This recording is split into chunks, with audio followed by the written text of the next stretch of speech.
This channel does not promote any violent, harmful, or illegal activities. All content provided by this channel is meant for an educational purpose only.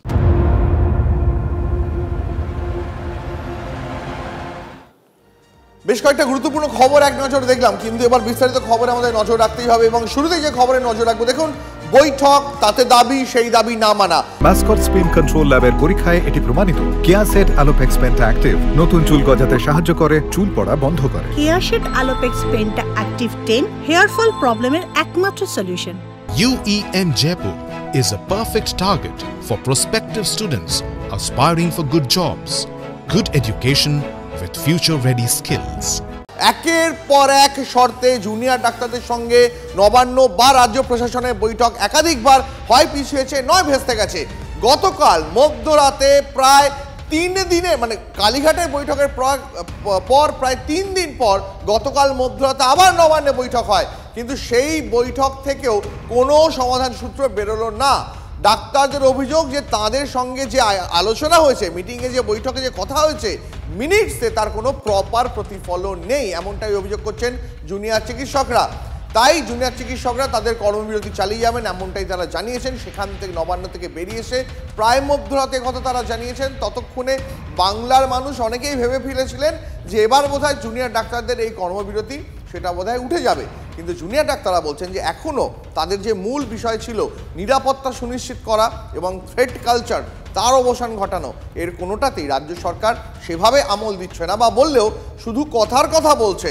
মিনিটসে যেখানে নথিবদ্ধ করার কথা সেখানে তার কোনো প্রতিফলন নেই। স্বাস্থ্য ভবনের সামনে ধর্ণা মঞ্চ থেকে আমার সহকর্মী সোমা রয়েছেন আমাদের সঙ্গে এই মুহূর্তে। সোমার কাছে সরাসরি যাই।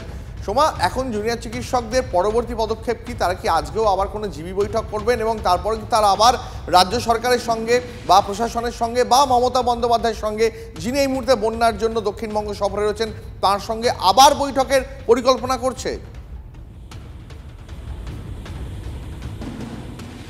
হ্যাঁ, দেখো, জুনিয়র ডাক্তাররা তারা যেটা বলছেন যে মৌখিক কোনো প্রতিশ্রুতি নয়, তারা কিন্তু একেবারে চাইছেন লিখিত আকারে এই প্রতিশ্রুতিগুলি দেওয়া হোক। কারণ কালকে আমরা দেখলাম যে মুখ্য সচিবের সাথে তাদের বৈঠক হয়েছে এবং তারা যেটা বলছেন, বৈঠকে কিছু সদর্থক ভূমিকা সরকার নিলেও, অর্থাৎ আলোচনায় কিছু সদর্থক বিষয় উঠে আসলেও তাদেরকে যে মিনিটস দেওয়া হয়েছিল সেখানে কিন্তু তার কোনো প্রতিফলন ছিল না।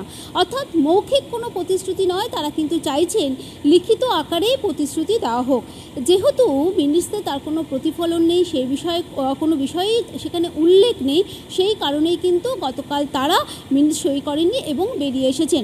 এবং জুনিয়র ডক্টরদের তরফ থেকে যেটা জানানো হয়েছে যে মুখ্য সচিব তাদেরকে বলেছেন যে তাদের একটা নির্দিষ্ট নির্দেশিকা দেবেন এবং সেটা আজকেই দেবেন। তার জন্যই কিন্তু জুনিয়র ডক্টর তারা কিন্তু এখন অপেক্ষা করছেন যে তাদের জন্য কী নির্দেশিকা আসে। লিখিত আকারে তারা যেটা চাইছেন, অর্থাৎ নিরাপত্তার বিষয়টি এবং যে হুমকি থ্রেট যে রাজনীতি চলছে সেই বিষয়টিকে নিয়ে জুনিয়র ডাক্তাররা যা বলেছেন এবং প্রশাসনের তরফ থেকে তাদেরকে যা প্রতিশ্রুতি দেওয়া হয়েছে সেটা, সেই যে নির্দেশিকা দেওয়া হবে সেই নির্দেশিকা লিপিবদ্ধ আছে কিনা সেই বিষয়টি কিন্তু তারা দেখতে চাইবেন। এখন এই মুহূর্তে জুনিয়র ডাক্তাররা তারা যেমন একদিকে ধর্নায় রয়েছেন, কর্মবিরতি চালিয়ে যাচ্ছেন, পাশাপাশি কিন্তু তারা মুখ্য সচিবের সেই যে নির্দেশিকা সেই নির্দেশিকার জন্যই অপেক্ষা করছেন। সেই নির্দেশিকা আসার পরেই তারা দেখবেন যে সেই নির্দেশিকা তাদের জন্য ঠিক কিনা, অর্থাৎ তারা যেটা চাইছেন লিখিত আকারে সেটা তারা পাচ্ছেন কিনা, তারপরেই কিন্তু তাদের যে পরবর্তী কর্মসূচি সেটা তারা ঠিক করবে। বুঝতে পেরেছি সোমা, আপাতত অনেক ধন্যবাদ তোমাকে। পরিস্থিতির উপর নজর রাখো। আলোচনা অনেক হয়েছিল, কিন্তু যখন যে জায়গাটা থেকে সমস্যার সৃষ্টি হলো সেটা হলো যখন আমরা চাইলাম যে আলোচনা হলো তার একটা মিনিটস আপনারা আমাদেরকে দিন, মিনিটস যা আলোচনা হলো তার জায়গা দিন, কিন্তু দেখা গেল সেই জায়গায় চিফ সেক্রেটারি স্যার জানালেন যে তিনি এগুলো দিতে পারবেন না। শুধুমাত্র কিছু ন্যূনতম যে প্রতিশ্রুতি সেই প্রতিশ্রুতি দিয়ে তিনি তার মিনিটস তৈরি করেছিলেন। তিনি বলেছেন আমরা তাদের রাজি হয়নি, আমরা বেরিয়ে এসেছি, আমাদের যেভাবে কর্মবিরতি এবং অবস্থান বিক্ষোভ চলছিল সেইভাবেই চলবে, আমরা ডিরেক্টিভের অপেক্ষায় আছি, ডিরেক্টিভ দিলে আমরা আমাদের অবস্থান এবং কর্মবিরতি সম্পর্কে সুনির্দিষ্ট দাবি আপনাদের কাছে রাখব। মিটিং এর শেষে আমরা দেখতে মালদা মেডিকেলের অধ্যক্ষ এবং সুপার প্রায় 8 ঘন্টা পর তারা ঘেরাও মুক্ত হলেন। থ্রেড কালচার বন্ধ এবং অরাজনৈতিক স্টুডেন্ট কাউন্সিল গঠনের দাবি, এই দাবিগুলোই ছিল জুনিয়র চিকিৎসকদের। তাদের অভিযোগ যে মালদা মেডিকেল কলেজ হাসপাতালে এতদিন ধরে তৃণমূল নেতাদের দ্বারা অবৈধভাবে স্টুডেন্ট কাউন্সিল পরিচালিত হতো, এমনকি অভিজ্ঞদের সহ অনেকেই এই কলেজে আনাগোনা তাদের ছিল। এরকম নানা রকমের অভিযোগ ছিল তাদের এবং প্রায় 8 ঘন্টা পর ঘেরাও মুক্ত হলেন মালদা মেডিকেল কলেজের অধ্যক্ষ এবং সুপার। কথা বলবো, আমাদের সহকর্মী সুব্রতোষ রয়েছেন এই মুহূর্তে আমাদের সঙ্গে। সুব্রতোষ, এখনকার ঠিক কি পরিস্থিতি?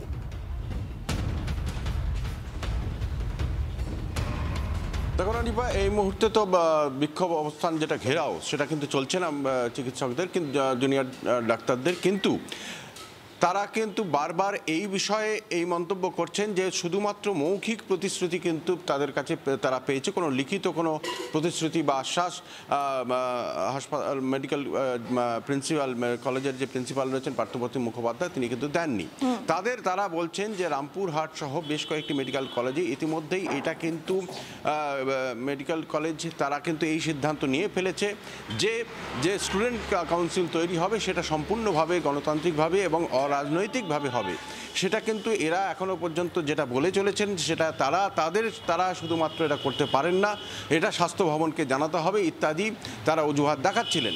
কিন্তু এরই পরিপ্রেক্ষিতে তাদের সঙ্গে বাগবিতণ্ডা হয় এবং শেষ পর্যন্ত তারা জানান, বিশেষ করে এমএসভিপি এবং প্রিন্সিপাল জানিয়েছেন যে মৌখিক আশ্বাস দিয়েছেন তাদেরকে যে তারা এটা এখানেও সেটা হবে। তারা বারবার যেটা গুরুত্বপূর্ণ অভিযোগ যারা করছিলেন জুনিয়র চিকিৎসকরা যারা করছিলেন যে অভিজ্ঞদের সহ এমন কিছু অভিযোগ রয়েছে আরজিকর কাণ্ড নিয়ে, সেই সমস্ত যারা আছেন সেই সমস্ত চিকিৎসকদের এখানে আনাগোনা ছিল, থ্রেট কালচার ছিল, বহু জুনিয়র ডাক্তার যারা আছেন তাদেরকে সেই হুমকির মুখোমুখি হতে হয়েছে।